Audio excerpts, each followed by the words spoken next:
Hi everybody, welcome back. Welcome back to the series of TOEFL ITP preparation. Halo semuanya, selamat datang kembali di seri persiapan TOEFL ITP. By the way, we've come to episode number 4. Kita sampai pada episode nomor 4. Setiap kali kita memulai episode baru, berarti ada topik besar baru yang akan diperkenalkan. And for your information, this big topic, main topic of number 4 will be the last topic for the structure parts of structure and written expressions section of the TOEFL ITP.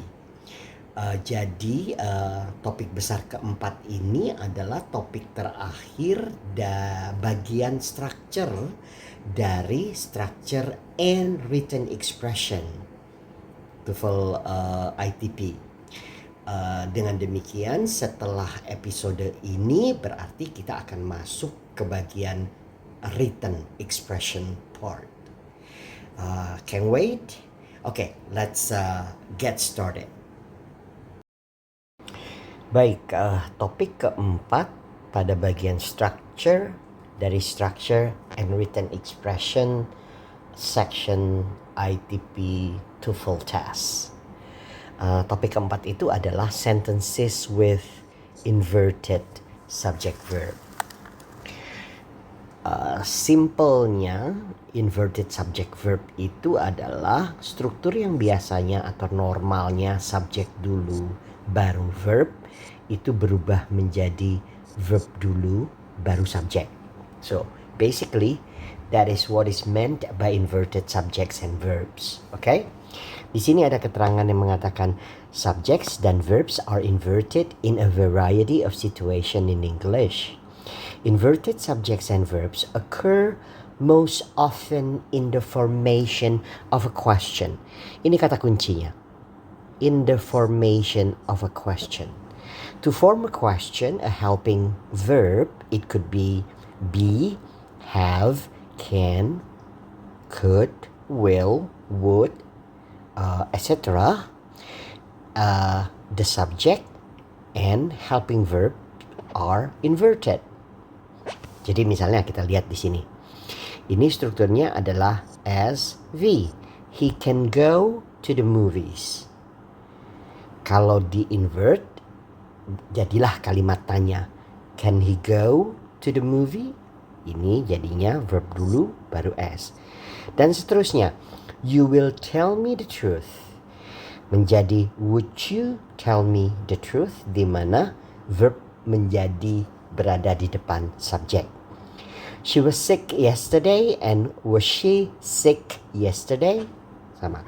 Ketika kata-kata bantunya itu memang sudah muncul di kalimat positifnya, ya otomatis kita tinggal membalikkan atau meletakkannya di depan subjek. Tetapi bagaimana to form a question when there is no helping verb in the sentence? The helping verb do is used. Anda ingat pada present simple misalnya, he goes to the movies. He goes to the movies, di mana he adalah subjeknya dan kemudian verbnya adalah goes. Dalam bahasa Inggris kita tidak bisa langsung saja mengubahnya goes he to the movies. Salah. Di sini muncullah helping verb do. Karena subjeknya adalah he, maka kita menggunakan does sebagai verbnya dan kemudian barulah subjeknya he. Sama ketika simple past. You told me the truth. Kalau kita mau membuat kalimat tanya, kita harus menggunakan helping verb do. Di sini do yang dalam hal ini dalam past simple berubah menjadi did. Jadi did inilah yang menandakan verbnya, kemudian subjeknya adalah you, baru masuk lagi ke kata kerja utamanya tell. Seperti itu. Di sini dikatakan there are many other situation in English when subjects and verbs are inverted. But nah ini yang penting. But if you just remember this method of inverting subject and verbs, Methodsnya itu ya maksudnya seperti ini. Ketika tidak ada helping verbnya, kita gunakan helping verb. Misalnya dalam past simple atau past simple atau present simple. Tapi ketika helping verbnya memang sudah muncul, seperti ada can, ada would, atau ada to be, maka kita tinggal membaliknya saja. Prinsip dasar ini yang harus dipegang karena inilah yang dimaksud dengan inverted subject verbs. Setiap saat kita harus bisa menentukan mana verbnya yang mau kita letakkan di depan subjek. Sekali lagi, if you just remember this method of inverting subjects and verbs, you will be able to handle the other situations. Dasarnya adalah ini. Pembentukan kalimat tanya ini. Itu akan diterapkan pada situasi-situasi berbeda di mana inverted subject verbs itu harus dilakukan. The most common problems with inverted subjects and verbs are on the TOEFL test.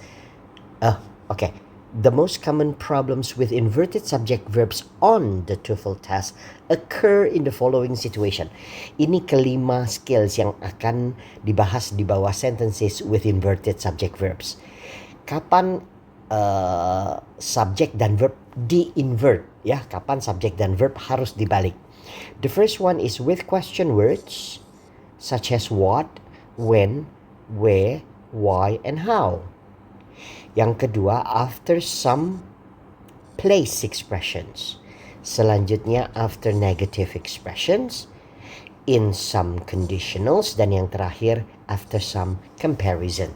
Kita akan melihat satu persatu situasi di mana subject verb harus dibalik menjadi verb dulu baru subject.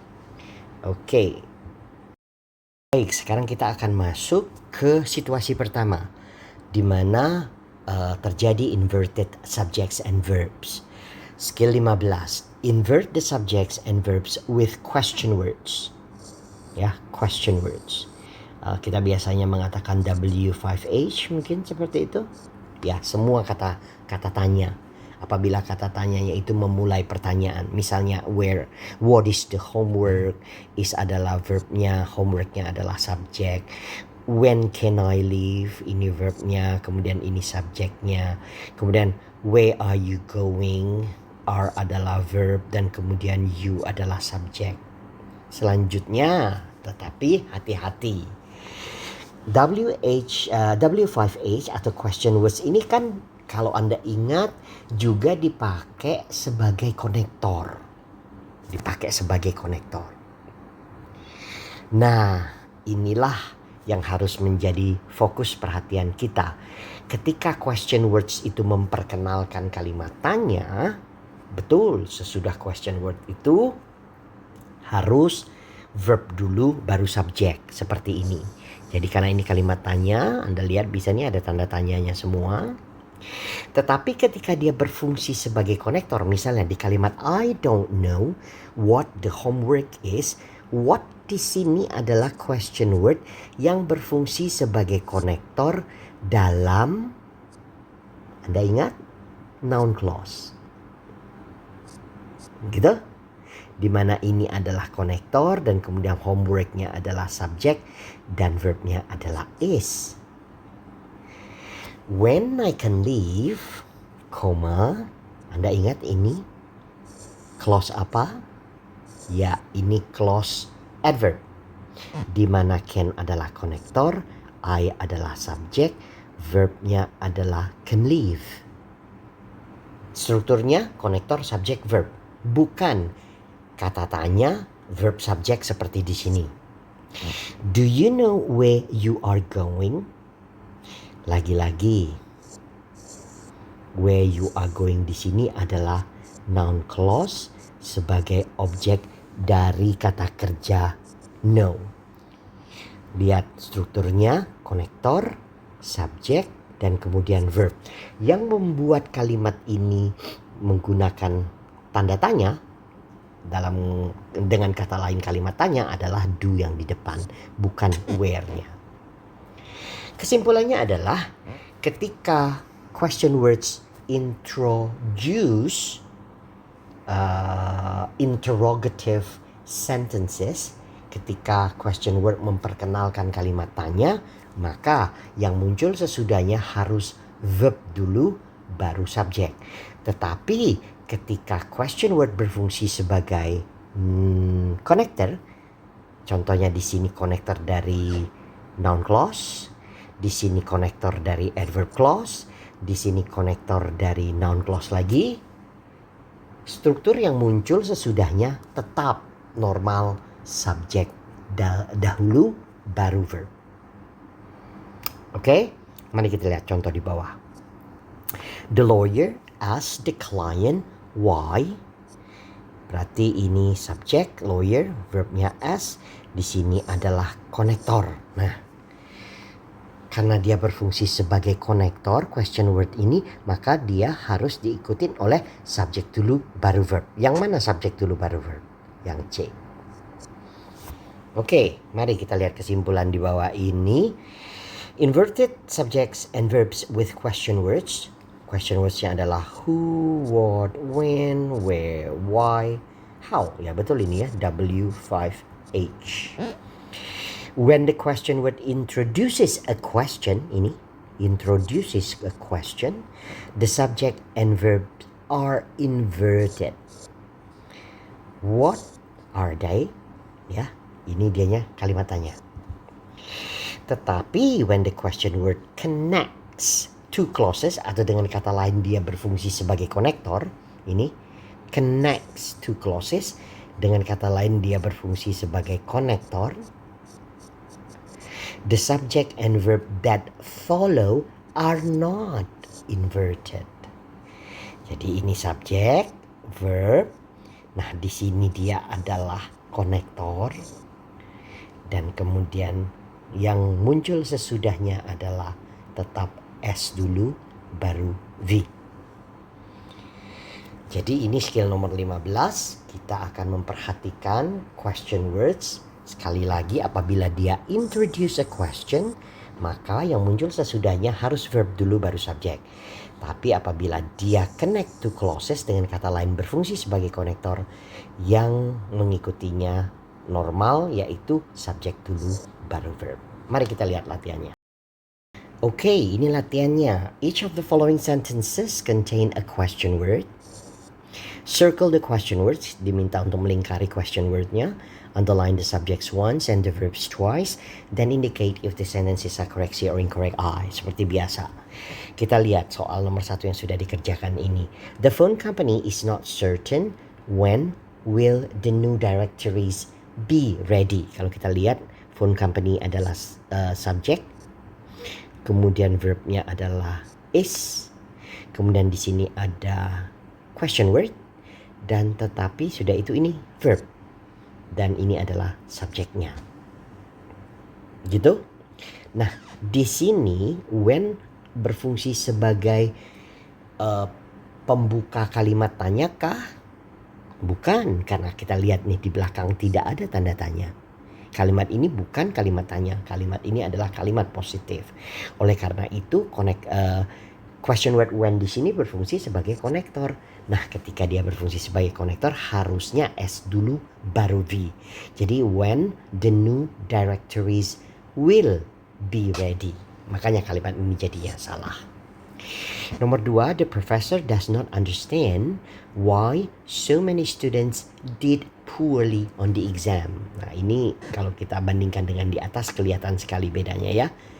Ini S adalah profesor adalah subjek, ini adalah verbnya, lagi-lagi ini adalah question wordnya, dan lagi-lagi kalimat ini bukan kalimat tanya, tidak ada tanda tanya di belakangnya. Oleh karena itu ini adalah konektor, dan setelah itu subjek dan kemudian verb. Benar makanya. Nomor 3, how new students can get information about parking. Anda lihat nih, ada tanda baca kalimat tanya, question mark. Oleh karena itu how di sini dimaksudkan untuk memperkenalkan kalimat tanya. Kalau dengan demikian berarti harusnya verb dulu, can dulu di sini baru subjek. Makanya kalimat ini baru verb. Makanya baru subjek. Oke, jadi kita how can new students get information about parking? Makanya kalimat ini salah. Nomor 4, where is it cheapest to get typeset copies printed? Lagi-lagi ini kalimat tanya. Oleh karena itu yang muncul harus verb dulu, kemudian baru subjek. Betul. Gitu ya. Next, only the pilot can tell you. Berarti pilot adalah subjek, can tell adalah verb. Nah, di sini ada how far yang merupakan question word. Di sini kita tidak melihat kalimat ini kalimat tanya. Oleh karena itu how far di sini berfungsi sebagai konektor. Harusnya subjek dulu. How far the plane can go. Oke? Kalimat ini salah. Nomor 6, what type of security does he prefer for his investment? Nih, lihat tanda tanya. Kalimat ini adalah kalimat tanya. Jadi what di sini adalah introducing question. Dan karena ini present simple, kita menggunakan kata bantu does, kemudian baru subjek he. Oke, verbnya adalah does dan prefer ini. Tetapi yang kita pakai ke depan adalah verbnya yang helping verbnya. Oke, correct.